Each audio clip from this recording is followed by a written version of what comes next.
popular demand, it's Into the Woods, the famous Stephen Sondheim musical.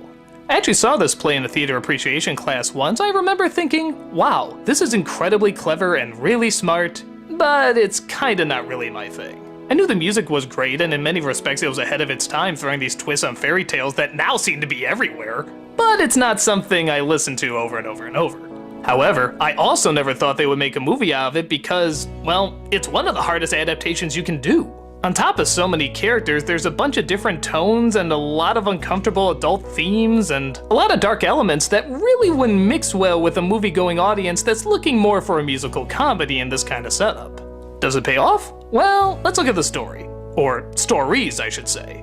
It's pretty much all of the classic fairy tale characters: Little Red Riding Hood, Jack and the Beanstalk, Cinderella, and so forth. Every one of them starts off wishing for something greater than what they have. Cinderella wants to go to the ball, Rapunzel wants to be free, so on and so forth.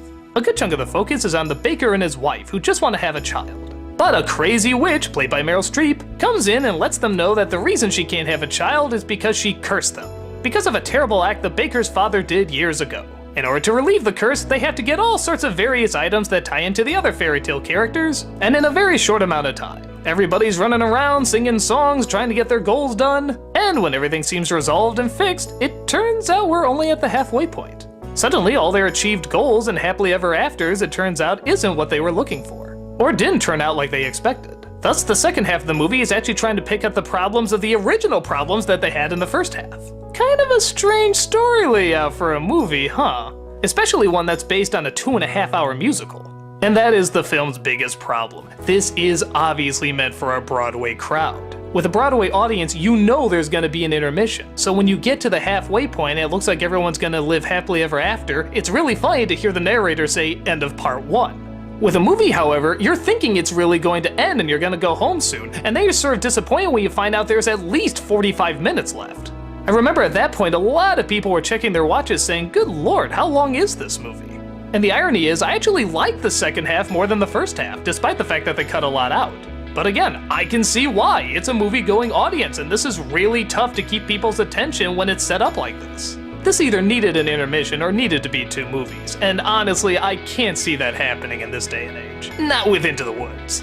While most of the actors are good, including Meryl Streep, who's really yucking it up, she reminds me of Glenn Close from 101 Dalmatians, but still has those softer moments too. The tone is all over the place. Things that the original show had subtle are suddenly made extreme, and things that the show had extreme are suddenly made subtle, and sometimes they work, sometimes they don't, but to be honest, even in the Broadway play, it was kind of hard to get a feel for it. The original show had really goofy stuff, like at some point they feed the narrator to a giant. That's really funny. But then at other points, some main characters die off, and in really tragic ways, and they sing these really sad songs about it. It's like, wait a minute, didn't we just get rid of the narrator a second ago, breaking the fourth wall? How do these two things mix? Back then, that was very new and experimental for Broadway, especially considering the original fairy tales, but in a film, this is really hard to transfer over.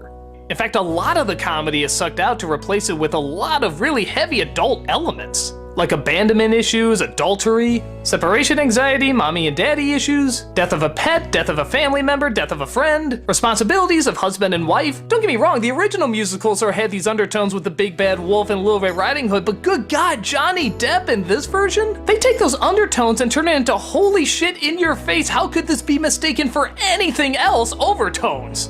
Even the song Red Riding Hood sings to the hunter afterwards, I now hear in a totally different way, and it's really uncomfortable. On the one hand, I give them credit that they went full force and just did it, but yeah, this is weird.